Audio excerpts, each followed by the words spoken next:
Hello అందరికీ, welcome to my channel Chinnu Dolly 143.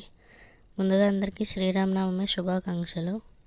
Video చేసి అయితే చాలా రోజులు అయింది, కానీ అప్లోడ్ చేయడం కొంచెం లేట్ అయింది ఎడిటింగ్ వల్ల. ఏమీ అనుకోవద్దు.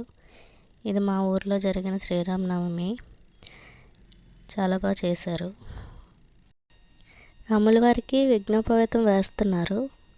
పెళ్లి కొడుకుని చేయడానికి ముందు యజ్ఞోపవేతం వేసి కళ్యాణం చేస్తారట. ఈ విషయాలన్నీ కూడా పంతులు గారే చెప్పారు. సీతారాముల కళ్యాణం చూస్తే చాలా మంచిదని చెప్పారు. అందరూ కూడా చూస్తారని ఈ వీడియో అప్లోడ్ చేస్తున్నాను. ఇక్కడైతే అమ్మవారికి శతమానాలు తీసుకొని వస్తున్నారు మేళతాళాలతో. తర్వాత పంతులు గారు జీలకర్ర బెల్లాన్ని శ్రీరాముడు సీతాదేవి తలపైన పెట్టారు. భక్తులందరూ కూడా జై శ్రీరామ్ జై శ్రీరామ్ అంటూనే ఉన్నారు చాలాసేపు. చాలా బాగా జరిగింది కళ్యాణం. అయితే కళ్యాణం జరిగినంతసేపు కూడా నేను అక్కడే కూర్చొని ఉన్నాను.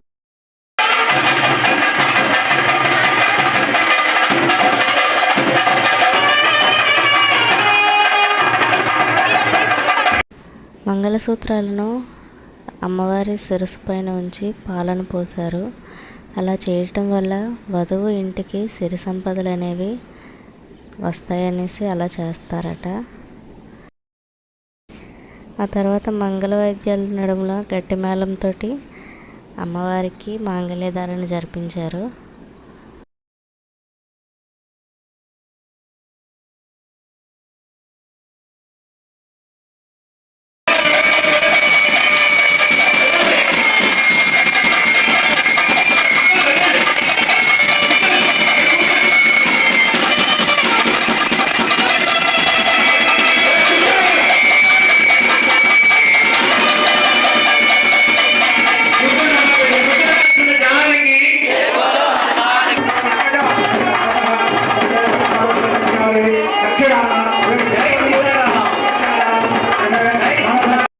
మాంగళ్యధారణ అయిపోయిన తర్వాత తలంబ్రాలను పోసారు.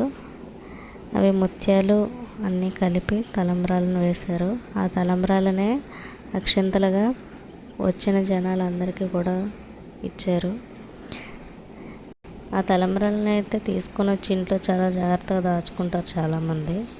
నేను కూడా తీసుకున్నాను, తీసుకొచ్చి మా ఇంటి దగ్గర ఉంచాను. వివాహం జరిగిన అనంతరం పూలమాలను అయితే సీతారాముల విగ్రహాలకు అలంకరించారు. సీతారాములకి ఏం అలంకరించినా సరే ఇటువైపు భక్తులందరికీ చూపించి వాళ్ళు వాటికి దండం పెట్టుకున్న తర్వాత సీతారాములిద్దరికీ కూడా అలంకరించేవాళ్ళు. వివాహం అయిపోయిన తర్వాత నైవేద్యాలన్నీ తీసుకొని వచ్చి స్వామివారి ముందు ఉంచారు. అక్కడ చేయవలసిన కార్యక్రమాలను పూజా విధానాలను పంతులు గారు అయితే చేశారు. ఇలా ఒక క్లాత్ అయితే అడ్డుగా పెట్టి నైవేద్యాలను అయితే స్వామివారికి సమర్పించి ఆ తర్వాత ప్రేక్షకులకి ప్రసాదంగా అయితే ఇచ్చారు. గోవిందా గోవిందా గోవిందా గోవిందా గోవిందా గోవిందా గోవిందా గోవిందా. సీతారాముల కళ్యాణం అయిపోయిన తర్వాత మంగళహారతిని అయితే ఇచ్చేశారు పంతులు గారు. మంగళహారతిని ఇచ్చేటప్పుడు కొంతమంది భక్తులు అక్కడ మంగళహారతికి సంబంధించిన పాటలు అయితే పాడారు.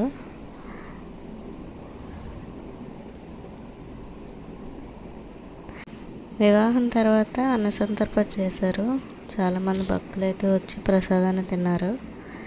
మేము కూడా ప్రసాదం తీసుకొని మనస్ఫూర్తిగా శ్రీరాముని తలుచుకొని మీ అందరికీ కూడా మంచి జరగాలని కోరుకుంటున్నాను. అందరి మీద కూడా ఆ రాముని దయ ఎప్పుడూ ఉండాలి. జై శ్రీరామ్ జై శ్రీరామ్.